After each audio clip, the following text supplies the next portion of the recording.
ನಮಸ್ಕಾರ ಎಲ್ಲರಿಗೂ welcome back. ನಾನೇ ಮಂಜು, ನೀವು ನೋಡ್ತಿದ್ರಿ ಮಂಜು ಸ್ಟೋರೀಸ್. ಫ್ರೆಂಡ್ಸ್, ಕೇವಲ 15 ದಿವಸಗಳಲ್ಲಿ ಒಬ್ಬ ಯೂಟ್ಯೂಬರ್ ಆಗೋದು ಹೇಗೆ ಅಂತ ನಾನ್ ನಿಮ್ಗೆ ಈ ವಿಡಿಯೋದಲ್ಲಿ ತಿಳಿಸ್ಕೊಡ್ತೇನೆ.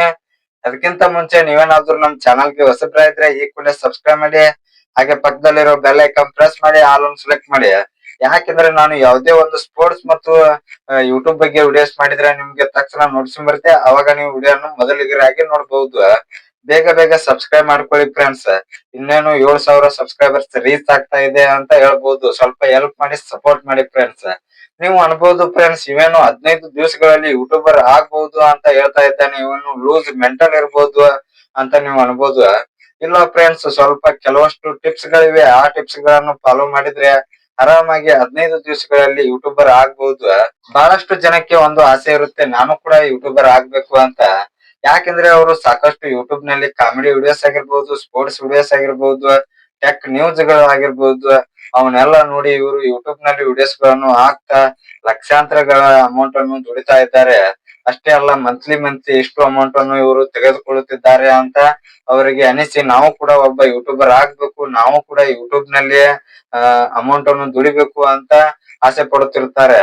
ಅದಕ್ಕಾಗಿ ನಾನು ಈ ವಿಡಿಯೋದಲ್ಲಿ ಸ್ವಲ್ಪ ಸೊಲ್ಯೂಷನ್ ಅನ್ನು ಕೊಡುತ್ತೇನೆ. ಯಾಕಂದ್ರೆ ಫ್ರೆಂಡ್ಸ್, ಯೂಟ್ಯೂಬ್ ಅಂದ್ರೆ ಅಷ್ಟು ಸಾಮಾನ್ಯ ಅಲ್ಲ ಅಂತ ಹೇಳ್ಬಹುದು. ಯೂಟ್ಯೂಬ್ ನಲ್ಲಿ ನೀವು ಬರ್ಬೇಕಂದ್ರೆ ಸ್ಟ್ರೆಂತ್ ಮತ್ತು ತಾಳ್ಮೆಯಿಂದ ಬರ್ಬೇಕು. ಯಾಕಂದ್ರೆ ತಾಳ್ಮೆ ಇದ್ರೆ ಮಾತ್ರ ಈ ಯೂಟ್ಯೂಬ್ ನಲ್ಲಿ ಜೀವನ ನಡೆಸಲು ಸಾಧ್ಯ. ಹೌದು ಫ್ರೆಂಡ್ಸ್, ನಾನು ಸಾಕಷ್ಟು ವರ್ಷಗಳಿಂದ 3 ವರ್ಷಗಳಿಂದ ಯೂಟ್ಯೂಬ್ ನಲ್ಲಿ ಇದ್ದೇನೆ. ಇನ್ನೂ ಕೂಡ ಸ್ವಲ್ಪ ರೀಚ್ ಸಿಕ್ಕರೆ ಕೂಡ ನನಗೂ ಸಕ್ಸಸ್ ಕಾಣಲಿದ್ದೇನೆ ಅಂತ ಹೇಳ್ಬಹುದು.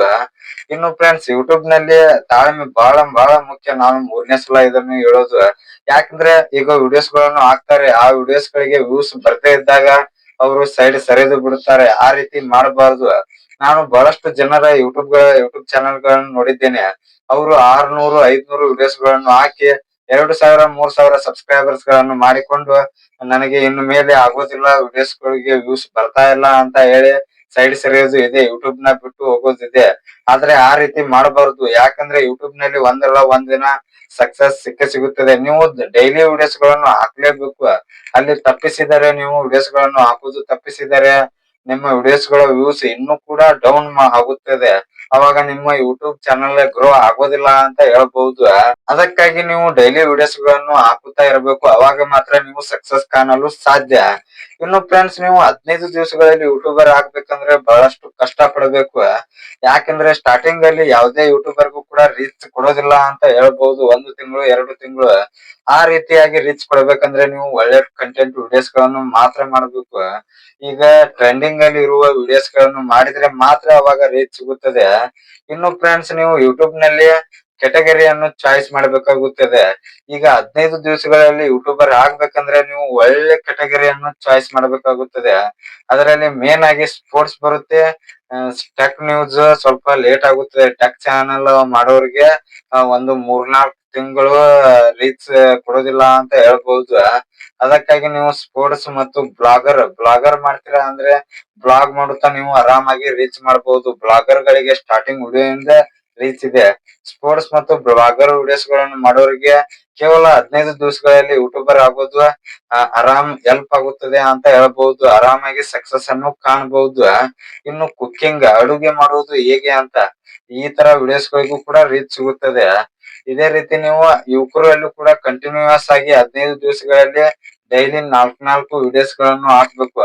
ಅವಾಗ ಮಾತ್ರ ನಿಮ್ಗೆ 15 ದಿವಸಗಳಲ್ಲಿ ಮಾನಿಟೈಸೇಷನ್ ಆನ್ ಆಗಲು ಅವಕಾಶ ಸಿಗುತ್ತದೆ. ಈ ರೀತಿಯಾಗಿ ಕಂಟಿನ್ಯೂ ಮಾಡಿದ್ರೆ ನೀವು ಆರಾಮಾಗಿ 15 ದಿವಸಗಳಲ್ಲಿ ಯೂಟ್ಯೂಬರ್ ಆಗ್ತೀರಿ. ಕಂಟಿನ್ಯೂಸ್ ಆಗಿ ವಿಡಿಯೋಸ್ ಗಳನ್ನು ಹಾಕ್ಬೇಕು. ಅದು ಕೂಡ ಒಳ್ಳೆ ಒಳ್ಳೆ ಕಂಟೆಂಟ್ 4 ನಿಮಿಷ 5 ನಿಮಿಷದ ವಿಡಿಯೋಸ್ ಗಳನ್ನು ಮಾಡಬೇಕು. ಅವಾಗ ಮಾತ್ರ ನಿಮ್ಗ ವಿಡಿಯೋಸ್ ಗಳಿಗೆ ರೀಚ್ ಸಿಗುತ್ತದೆ. ವಿಡಿಯೋಸ್ ಗಳ ಕ್ವಾಲಿಟಿ ಕೂಡ ಚೆನ್ನಾಗಿರ್ಬೇಕು. ನೀವು ವಾಯ್ಸ್ ಓವರ್ ಮಾಡಿದ್ರೆ ವಾಯ್ಸ್ ಓವರ್ ಮಾಡಬಹುದು, ಫೇಸ್ ಕ್ಯಾಮ್ರಾ ವಿಡಿಯೋಸ್ ಮಾಡಿದ್ರೆ ಫೇಸ್ ಕ್ಯಾಮ್ರಾ ವಿಡಿಯೋಸ್ ಮಾಡಬಹುದು. ಈ ರೀತಿಯಾಗಿ ವಿಡಿಯೋಸ್ ಗಳನ್ನು ಮಾಡುತ್ತಾ ನೀವು ಡೈಲಿ ವಿಡಿಯೋಸ್ ಗಳನ್ನು ಹಾಕ್ತಾ ಇದ್ರೆ ಯೂಟ್ಯೂಬ್ ನಲ್ಲಿ 15 ದಿವಸಗಳಲ್ಲಿ ಆರಾಮಾಗಿ ನಿಮ್ಮ ಮಾನಿಟೈಸೇಷನ್ ಆನ್ ಮಾಡ್ಕೊಂಡು ಆರಾಮಾಗಿ ದುಡ್ಡನ್ನ ಸಂಪಾದನೆ ಮಾಡಬಹುದು. ಫ್ರೆಂಡ್ಸ್, ಕೇವಲ ನಾನು 1 ತಿಂಗಳಲ್ಲಿ ನನ್ನ ಮಾನಿಟೈಸೇಷನ್ ಆನ್ ಮಾಡಿಕೊಂಡಿದ್ದೇನೆ. ಅದು ಹೇಗೆಂದ್ರೆ ಕಬಡ್ಡಿ ಟೈಮ್ ನಲ್ಲಿ ನಾನು ವಿಡಿಯೋಸ್ ಹಾಕಿದ್ರೆ ಆ ಟೈಮ್ ನಲ್ಲಿ ನನಗೆ ಮಾನಿಟೈಸೇಷನ್ ಆಯ್ತು ಅಂತ ಹೇಳ್ಬಹುದು. ಒಂದೇ ತಿಂಗಳಲ್ಲಿ ಆಯ್ತು. ನೀವು ಕೂಡ ಅದು 15 ದಿವಸಗಳಲ್ಲಿ ಸಕ್ಸಸ್ ಮಾಡಬಹುದು. ಇನ್ನು ಫ್ರೆಂಡ್ಸ್, ನಿಮಗೆ ಈ ವಿಡಿಯೋ ಇಷ್ಟ ಆದ್ರೆ ಲೈಕ್ ಮಾಡಿ, ಶೇರ್ ಮಾಡಿ, ಸಬ್ಸ್ಕ್ರೈಬ್ ಮಾಡಿ. ಇದೇ ರೀತಿ ಯೂಟ್ಯೂಬ್ ಮತ್ತು ಸ್ಪೋರ್ಟ್ಸ್ ಬಗ್ಗೆ ವಿಡಿಯೋಸ್ ಬರ್ತಾ ಇರುತ್ತೆ. ಪ್ಲೀಸ್ ಸಪೋರ್ಟ್ ಮಾಡಿ, ಶೇರ್ ಮಾಡಿ. ನಮಸ್ಕಾರ ಫ್ರೆಂಡ್ಸ್.